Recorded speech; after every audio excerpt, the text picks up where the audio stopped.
Montana State officially introduced new head football coach Brent Vigen on Tuesday afternoon, and most importantly, his first goal is to beat the Grizz. I am excited to introduce the 33rd head football coach at Montana State, Mr. Brent Vigen.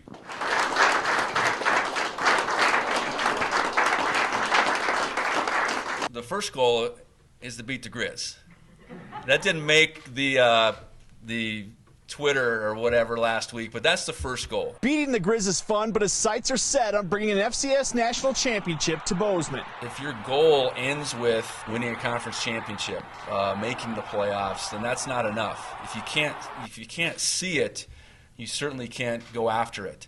Vigen was interested in the Bobcats head coaching position when it was first rumored that Jeff Choate could go to Boise State. When I looked at this opportunity and began to at the beginning of January when it looked like it may open, Molly and I talked and said if Montana State opens, that would be the right place. Winning is great, but Vigen wants his players to excel in the classroom. We're going to have some guys that have opportunities to go on and play in the NFL, but more of them are going to have to really rely on that degree, and that's got to be priority one. Lastly, he thanked some of his mentors, but gave the biggest shout out to Wyoming head coach Craig Bohl. The two had been together since 2003. I can't thank him enough, and obviously the interesting twist of fate in my first game as a head coach will be walking across that sideline and shaking his hand. That's not the only coaching news we have for you. As Vigen works on finalizing his coaching staff, sources tell Montana Sports that Nevada's Freddie Banks is set to be the Bobcats' new defensive coordinator.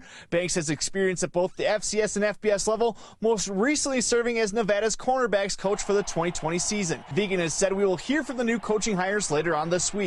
In Bozeman, John Miller, M10 Sports.